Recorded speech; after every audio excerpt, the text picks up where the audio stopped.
Well, I'd like to thank you all for coming. My name is John Vacco. I'm the AMVETS Post 127 Commander. I'm your Master of Ceremony today. We're starting a little bit early because according to the Chief of Police's, or Chief of the Fire Chief's radar, rain is supposed to hit here at 1:43.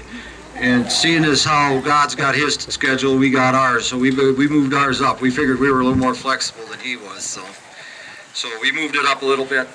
But I want to thank you all for coming to this great community event, this memorial that represents this county. And at this time, we're going to get right into our guest speakers. I want to introduce a gentleman that I had a pleasure of serving with briefly back in the early 1990s when I was in the Army Reserve down in Eau Claire, Wisconsin. He is now retired colonel and the director of the State of Wisconsin Department of Veterans Affairs. Please welcome Mr. John Scocos.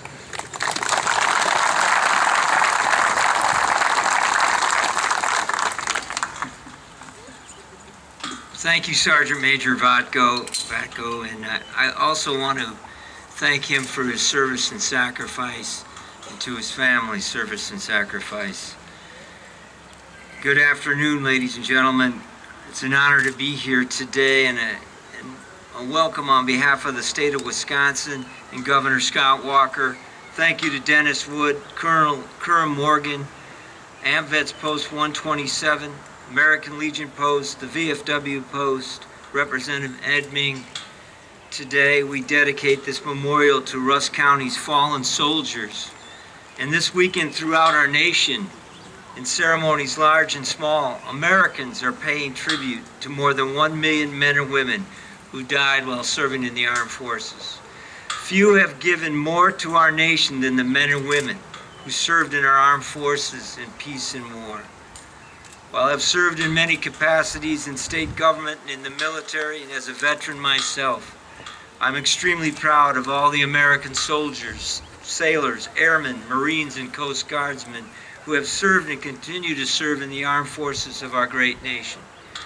We are constantly in a challenging place in history, but we've been to this place before. This place where brave men and women fight to protect our freedoms. This place where brave men and women do not flinch when asked to sacrifice for their country. Yes, we have been to this place, and it stirs our deepest emotions.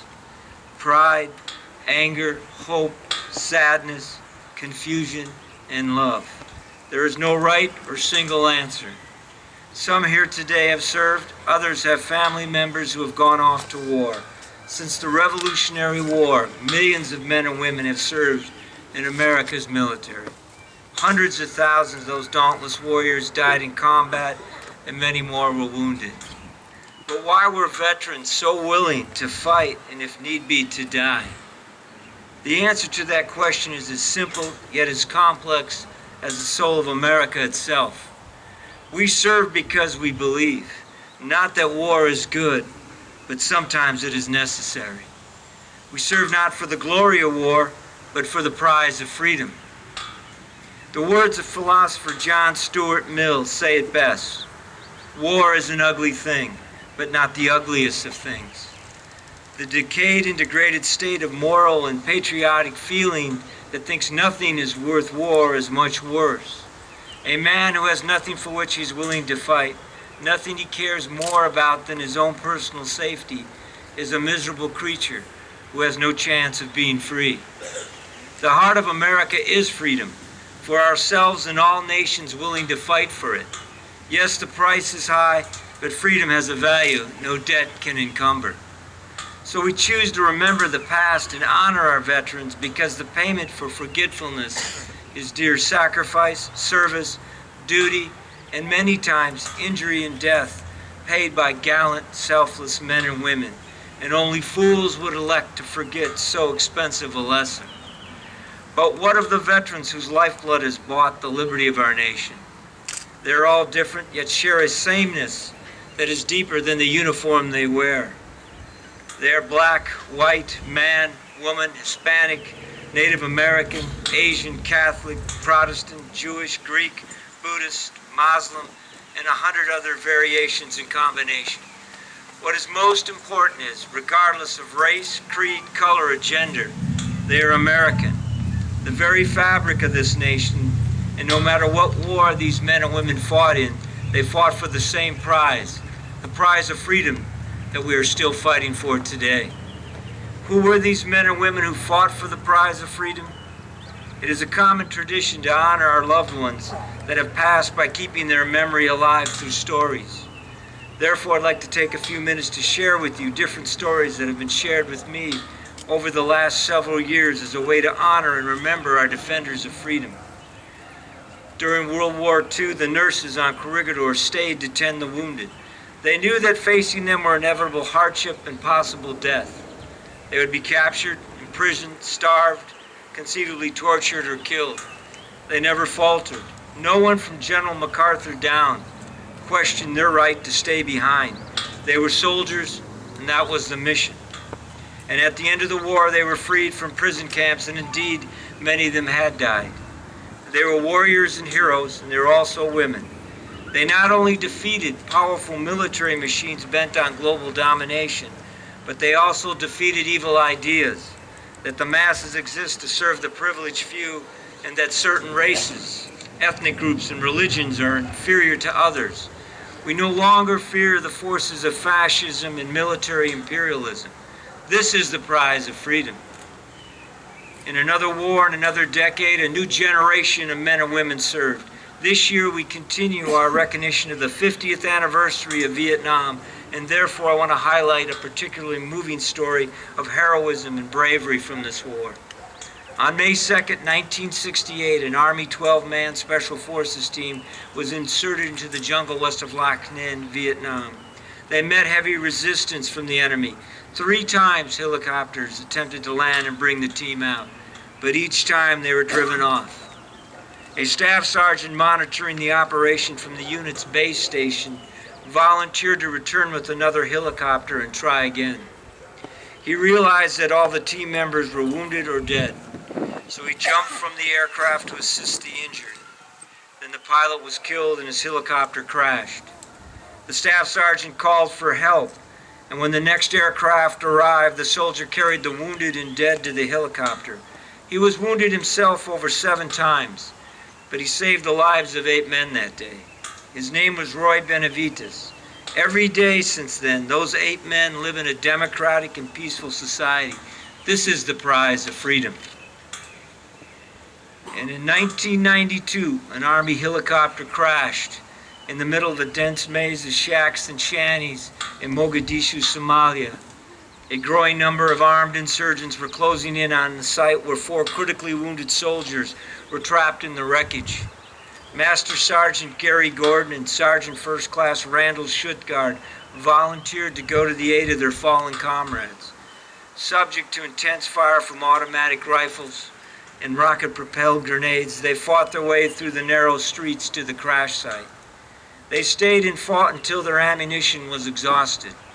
After Sergeant Schuttgard was killed, Master Sergeant Gordon took a rifle from the debris, handed it to the injured pilot, wished him good luck, and continued to fight until he himself was fatally wounded.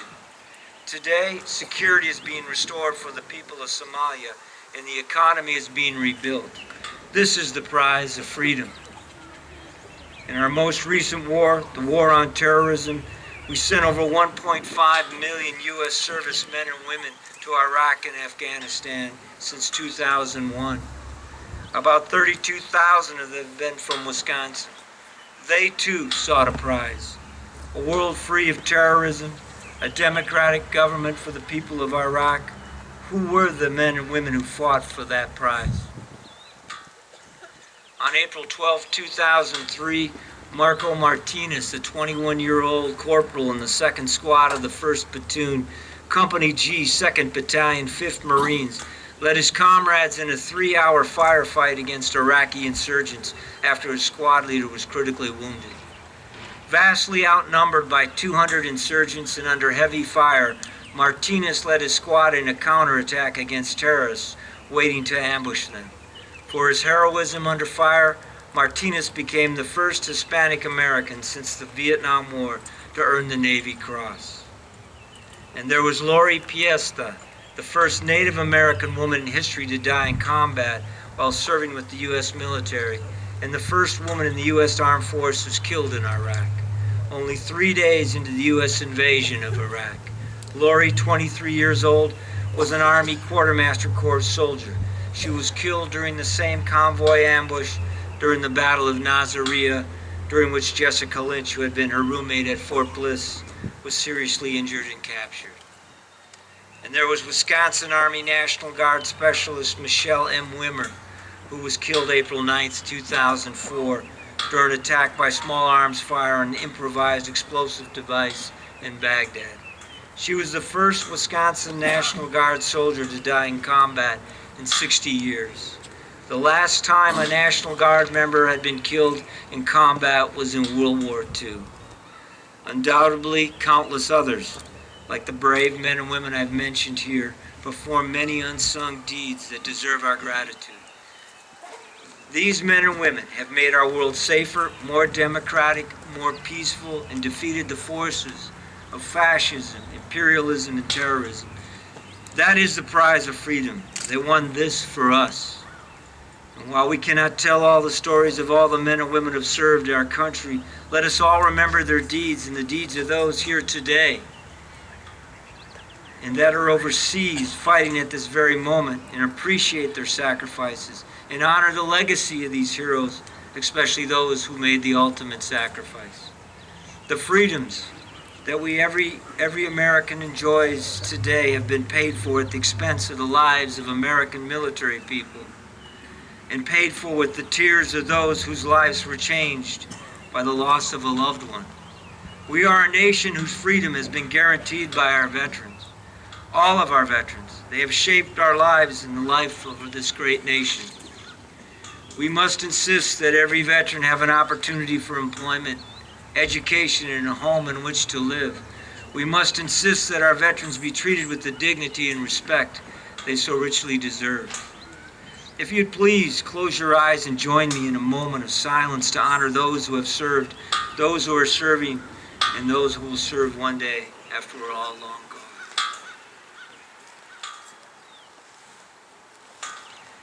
Thank you. I'm proud of the many programs and benefits and services we have for veterans here in the great state of Wisconsin. We offer full tuition waivers at our UW and technical schools, an education benefit not matched by any other state. We have property tax credits, workforce incentives, an array of supporting benefits for the spouses and children of our veterans. And I am proud to have taken a prominent role in the creation and implementation of many of these benefits. And we will continue to create new programs and improve existing ones for our veterans and their family members. In conclusion, I pose the question, why did veterans answer our nation's call? The answer can be found in an inscription at Arlington National Cemetery, and it reads, "Not for fame or reward, not for place or rank, not lured by ambition or goaded by necessity, but in simple obedience to duty as they understood it. These men and women suffered all, sacrificed all, and dared all." Thank you. God bless Rusk County. God bless our veterans. And God bless the United States of America. Thank you.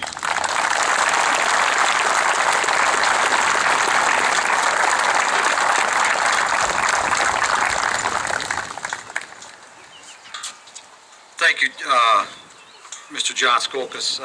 Great tribute. Thank you for those prophetic words, and I appreciate you taking time out of your busy schedule to be here today.